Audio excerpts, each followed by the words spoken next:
We have a good time. We laugh, we cut up, and I enjoy life. I enjoy humor. But like you said at the beginning, there's a lot of sadness, a lot of heartache, and this is what I'm seeing in the people that I go out and reach through my radio show and through speaking and so forth. That I can just see it on their faces, and I can recognize it. Yeah. You live with someone in pain, you live with this kind of heartache, and you start to recognize it in other people. And this is what I want to do, is to equip churches and pastors on what to do about this. What does this start looking like? And Jane was talking about earlier just the emotional trauma that goes on with something like this, and you're frightened. And medical insurance is really important. Everybody scrambling about medical insurance and so forth. I have found that it's a greater issue for people is assurance. They are frightened, they are terrified when they're taking care of somebody who is sick. They don't know what's going to happen. They've got a child born with special needs. They've got a minor child that was hurt. Gracie was hurt when she was 17. Her family was just completely, turned upside down with this thing. What do we do now? And this is a permanent injury. My brother has a daughter with CP born. She's 25 years old now. There are just so many different scenarios out there taking care of elderly parents and the strain on it. So how do you get out in front of this issue? What does that look like emotionally to deal with this kind of trauma? And Jane asked me, she said, what do you say to somebody who just finds himself in this? What's the first thing you say? Practical tips. What did they do? Well, the first thing you do is you breathe.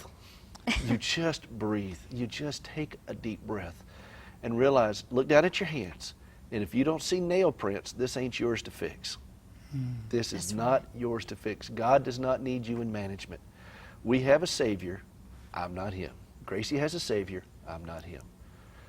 That's the first step. Now, it's going to take a long time to penetrate from here to your heart, but that's the truth. And God is, if He's sovereign at all, He's sovereign of all. I know that's a Presbyterian term, but that's okay. I'm officially sanctioned to use that word. If He's sovereign at all, He's sovereign of all. If He's Lord at all, He's Lord of all. And just take a deep breath for a moment. And for pastors and so forth, the best thing you can do is, or friends and family, shepherd that caregiver into the emotions part of this thing, of my book, 1, 2, 30. One counseling session a month, minimum. Just get in with a good counselor, not pastoral counseling. They're not set up for the long term.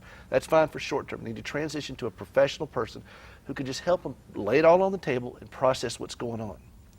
I mean, I've been raised by a pack therapist. Yeah. Really? Nothing? Really? That's it? Nothing?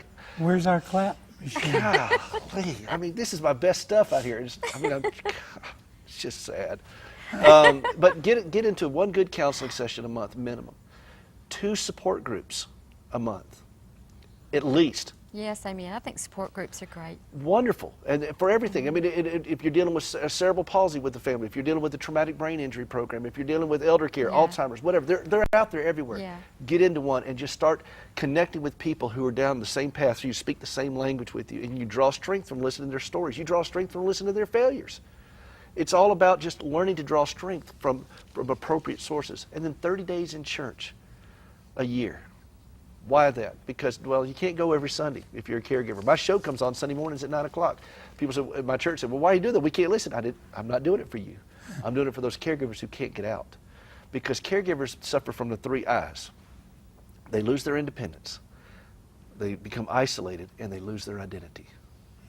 And they get so enmeshed in the person that they're caring for and I've noticed this with folks, that they'll speak in first person plural, not first person singular.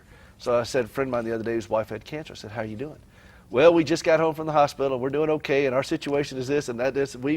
And I said, how are you doing? Yeah. And he couldn't say it. He started tearing up.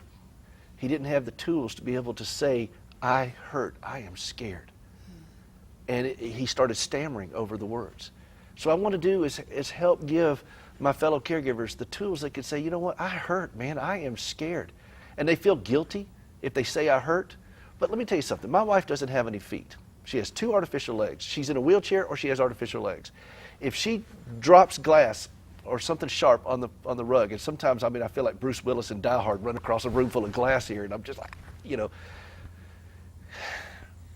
really? I mean, really, Bob? I mean, really? But anyway. I don't know if he's sleeping at the controls or what. Clearly.